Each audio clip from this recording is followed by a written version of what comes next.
Hello, today I'm going to show you how to make a cute little Halloween treat using the Scallop Envelope die, some pretty paper, and a cute Halloween stamp. I've already cut the paper with the Scallop Envelope die and the Howlstooth and Scaringbone Desginer series paper. And what you're going to do next is you're going to fold on 3 of the 4 score lines. So we're going to fold the bottom and then the 2 sides. It has a little flap here that will also fold down, but I want to leave that propped up because I want the background to show. Now when you're gluing it together, you can see that this part here only overlaps the sides a tiny bit. So sometimes if you're using snail adhesive, you're going to have more adhesive here than will stick to here, and it's actually going to stick to the inside, and it's going to keep it closed rather than open. So I like to use mini glue dots. And what you're going to do is you're going to put one here as close to the edge as you can get it, and then a second one here.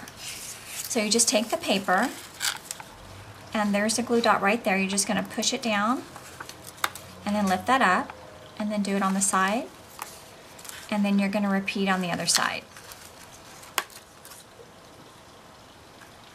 Now Stampin' Up's glue dots are on the outside, so it's important to leave a tail long enough to cover any exposed glue dots, because if you put this back in the box and these are exposed, they're going to stick to your box. So now that we have our 4 glue dots, 2 on each side, that one's kind of sticking out, so I just kind of rolled it onto itself right there. You're just going to push the sides in and push the bottom up, and it's that simple. And you have a cute little pocket ready for some Halloween treats. So the next thing I'm going to do is add some ribbon. This is the 1/8 inch taffeta ribbon, and sometimes it's hard to tie a knot. See that cute little knot right there? And it ends up a little lumpier than you want, so if you do it in 2 pieces, it'll lay a little flatter. So we're going to have one piece that goes around like this. So we'll just trim that. Again, I like to use the glue dots because they're so easy. You're just going to take the ribbon and press it to the glue dot, and you're going to put a glue dot on each end. And then press that right here. And we're going to stay in the middle, so I'm just going to put it right about there. And then this is going to get wrapped around. And you can kind of line it up when you wrap it around. Even if it doesn't meet the other end, you're going to be fine, because that little centerpiece is going to cover that up. So the glue dots will hold that nice and tight, and that will not pop off. So now to add the little tie here, you're going to take your ribbon and tie a little knot. And you're only going to pull it once, and not really terribly tight. You just want to kind of flatten it out with your finger there. And you're going to go back to your glue dots and press that on there and lift that up. And then we're going to stick this down. I probably could have trimmed this first, but we'll trim it in a minute. And now we can trim it. Oh, actually, you know what? I think I'll go this way. And then we're going to trim here. So it looks like we've tied the ribbon all the way around and tied a knot there. This part will get covered up and nobody's going to know. So now we're going to add a cute little stamped image. I like to use Tricky Treats from the main catalog, and I like this little kitty cat one. So we're going to use very vanilla cardstock. I already have the stamp on an acrylic block. We're going to use black StazOn ink pad. And this one is a linen top pad, so we want to twist, mash, mash, and when you stamp it, you want to press firmly. And you get a nice clean image. And then I want to show you on the StazOn pad, there's actually a plastic lid that sits directly on top of this ink pad, and then this lid sits on top of that.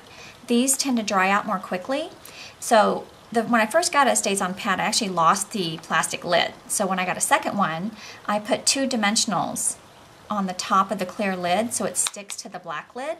That way I don't lose it, and it still fits nice and snug when it's closed. So this stamp set here, all of these images work with our punches. So this one I'm going to use the large oval punch.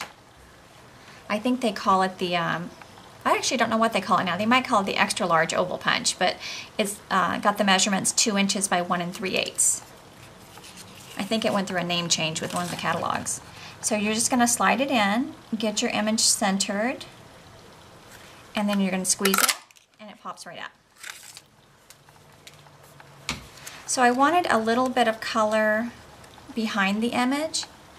So I'm going to pull some Tangerine Tango cardstock and our decorative label punch. This will give just a little bit of color kind of peeking out from behind the image.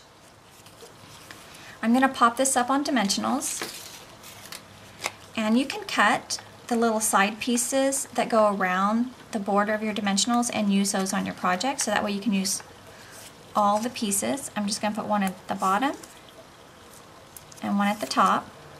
I'm going to pull these off, and then we're going to stick this down. And you'll see that just really the 4 corners kind of poke out, but it's just enough color. It felt a little plain without this layer. And just make sure you're kind of straight. Looks cute. So we're going to come back to our pocket. Now you can see this part's kind of raised up a little bit, and it's going to be raised up even more when I put candy in there. So if I put 2 dimensionals here, this is actually going to be kind of tilted up. Get my fingers out of the way. It'll be tilted up like that. So I'd rather have it more flat, I guess. So I'm going to put a dimensional under here on the bottom because it needs a bigger space filled in. And then I'm going to put a little glue dot here. So it'll actually tilt it more this way, which will end up being even by the time it's all done. So for your glue dots, you can actually use the point of your scissors, or if you have a pokey tool, you can use that and just place it right there. There we go. And then we're going to go back to our dimensional scraps, pull one off the bottom. So I'm only going to put it on the bottom here. And then I'm going to center this so that get that kind of in the middle. Now you're ready to add some Halloween candy. And I found these, I guess they're like sour punch little candies. I don't eat them. I don't even know if they taste good. But I thought they would look really cute for this little treat holder. So you'll notice there's some extra plastic here at the end. I just kind of tuck that in and slide these in. I think you can squeeze 4 in, but if you want some of the background paper to show, I would stay with 3. There we go, so it looks really cute. Now we also have a bat punch that has retired, but it's still available on the clearance rack. So we can add a little bat to one of the candies. And again, one of the little scrap dimensionals can go right in the middle here. Get that, see if I can get that pulled off. And we can put it right here just to kind of finish that off. Now when you're handing these out as treats, you don't want the candy to be falling out. You could probably glue dot the candies in, but the kids are going to have a fit trying to get that out. So use our clear envelopes that we sell, and you're just going to slip this in.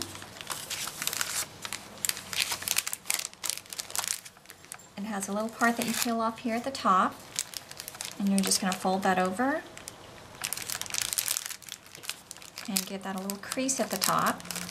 And then you have a nice little package to hold the treats as you pass them out for Halloween. There's a couple other ones I'll show you using the same Desginer series paper stack, just different papers that are in the pack. And then here's another one here. So I hope you enjoyed it. Thank you.